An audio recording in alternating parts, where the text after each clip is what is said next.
नमस्कार। जय श्रीकृष्ण।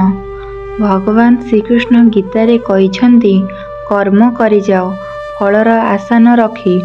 जीवन रे सबुबेले सुकर्म करिबा उचित, कारण सुकर्म ही जीवन को सार्थक करिथाए। भगवान को न डरिले चली जीवो, किंतु तुम कर्म को डरिबा को हेबो, कारण करिथिबा कर्मर फल भगवान को भी भोगिबा को पड़िछि। कर्मर फल अवश्य मिलिबो, किंतु काहाकू शीघ्र तो काहाकू डेरिरे। चेहरार चाकचक्यरु देखि काहा सह बंधुता बांधन्तु नाही। शरीरर कला हेले चलिबो, मात्र मन कला थिले नुहे। आउ हातरे हाथ धरी किछि बाट चलिले केही बंधु होई जाए नाही। बाट चलिबा सह जी दुखरे को बांटी नहीं पारे और सुख को द्विगुणित करि पारे, से हेउची प्रकृत बंधु। सद्ज्ञानर आहरण कर। चिंता तुमको खाइबा आगरु तुमे तार विनाश कर। लक्ष्य पूर्वरु तुमे लक्ष्य स्थल रे पहुँचीबा पाई चेष्टा कर। जेपरि समय तुमको असफलता हेबा पूर्वरु तुमे ताको अतिक्रम करिजिबो।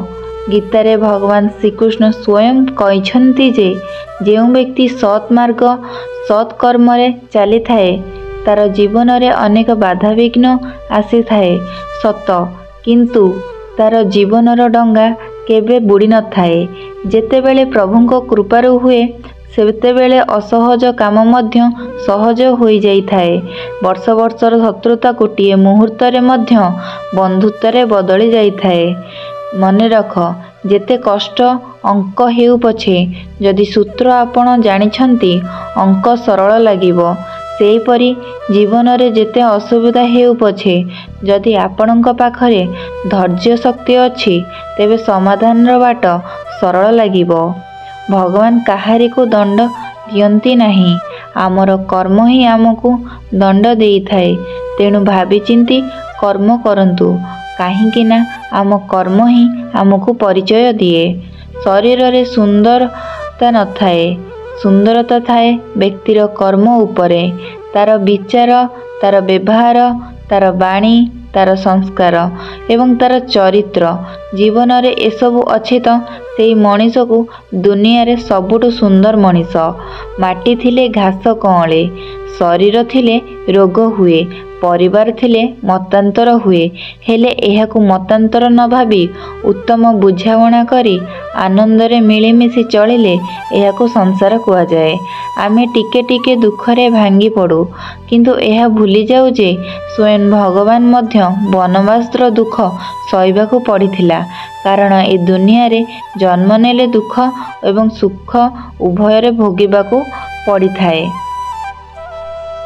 समस्या जेते भी शक्तिशाली हेउ न थाए, सेतिकी मनीष ताको भाबु थाए। काहींकि ना अंधकार जेते भी शक्तिशाली हेउथिले मध्य सखाळर सूर्य आगरे मुंड सिए नुआई थाए। मनुष्य केते बड़ धनवान हेउ थाउ ना काहींकि, जदि तार जीवन रे सुख शांति नाही, तेबे से धन संपत्तिर मूल्य बा काहीं। शरीरर सुंदर हेबा द्वारा केही केबे सुंदर होई जाई न थाए। मनीषर भल कर्म, विचार, कथा, व्यवहार और संस्कार मनीष को सुंदर करिथाए। आपणक दुख काहा हसर कारण हेउ, किंतु आपणक हस काहार दुखर कारण न हेउ।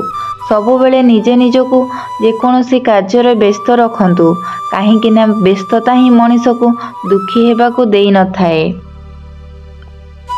आमे जेकोसी कर्म करिले मध्य तार फल आमको ही भोगिबाकू पड़ी थाए। तेणु कर्म करिया पूर्वरु भल भावे विचार करिनेबा उचित। ईश्वर आमको सेई जिनिस देई न थाए जहा आमको भल लागि थाए। ईश्वर आमको सेई जिनिस देई थाए जहा आम पाई भल होई थाए। अहम, लोभ, घृणा, क्रोध त्याग कर, शांति मिलिबो।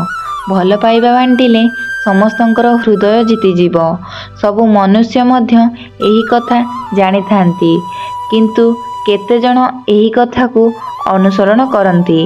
ए शरीर तुमर ना तुमे शरीरर, ଏହା ଅଗ୍ନି, ବାୟୁ, ଜଳ, ପୃଥିବୀ, ଆକାଶରେ ତିଆରି ଓ ଏଥିରେ ଦିନେ ମିଶିଯିବ ସମସ୍ତେ। ପରନ୍ତୁ ଆତ୍ମା ସ୍ଥିର ଅଟେ।